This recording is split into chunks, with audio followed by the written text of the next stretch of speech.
তো শুভ সন্ধ্যা বন্ধুরা। তো আজ আমি আপনাদের সাথে একটা টিপস শেয়ার করব, যেটা আর কিছুদিন চলে গেলে সেটা শেয়ার করে আর কোনো লাভ হবে না। তো সেই টিপসটা কি হচ্ছে, এখন মানে যে জিনিসটা পাওয়া যায়, অ্যাভেলেবেল পাওয়া যায়, ধনেপাতা।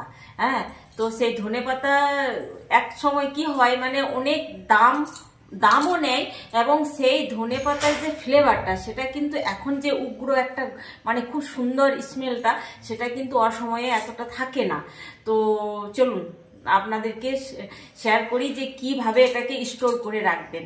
তো শুভ সন্ধ্যা, ভালো থাকবেন। চলুন দেখিয়ে দিই।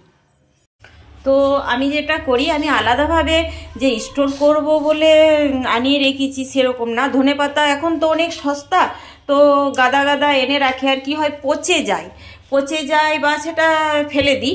সেটা না করে আমি বাবার বাড়ি গেছিলাম, তো দেখলাম আমার হাজব্যান্ড কি করেছে, ধনেপাতাগুলো ও তো মানে রান্না করে দিয়ে গেছিলাম, একটু আধটু সবজি হোটেলে এনে খেয়েছে, তো ও না এমনি পাশে রেখে দিয়েছিল ধনেপাতাগুলো। তো এই দেখুন, এগুলো একদম মানে কি রোদে শুকায়নি, হাওয়াতে শুকিয়েছে, খড়খড়ে হয়ে গেছে একেবারে। তো এগুলো দেখলাম যে কালারটাও ঠিক আছে, এবং রোদে শুকালে কালারটা ফেড হয়ে যাবে। তো আমি এগুলোকে এই হাওয়াতেই শুকোতে দিয়েছি। তো দু তিন দিন লাগবে।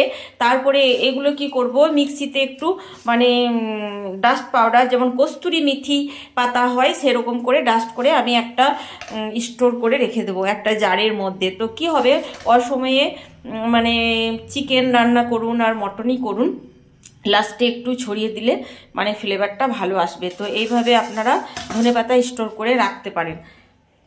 তো ধনেপাতাগুলো শুকিয়ে ফেলেছি বন্ধুরা। তো এই গোড়া পোর্শনগুলো আমার তখন মাথাতে আসেনি, একটু বটি করে কেটে শুকালে ভালো হতো।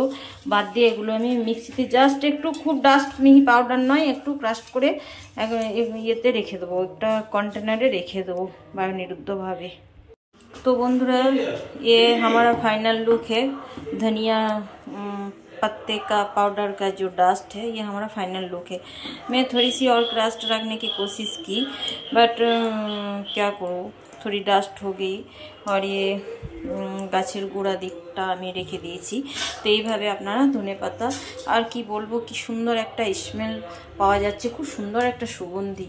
তো আমার বুদ্ধিটা মানে অনেক লেটে গজরলো, এখন আর ধনেপাতা সে অ্যাভেলেবেল নেই, এখন একটু দাম বেড়ে গেছে।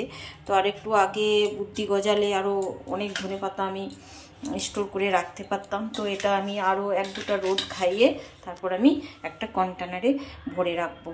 তো কেমন লাগলো আমার ভিডিওটা, ভালো লাগলে লাইক শেয়ার করে দেবেন, ধন্যবাদ। তো ফাইনালি আমি এটাতে ভরে দিলাম ধনেপাতা, আমার স্টোর করে রাখা হয়ে গেল। আর আমি চামচটা রেখে দিলাম এখানে, যাতে ধনেপাতা দেওয়ার সময় আমার যাতে বেশি না পড়ে যায়, ব্যাস এই আমি রেখে দিলাম। এইভাবে ধনেপাতা স্টোর করে রাখতে পারেন। Thank you.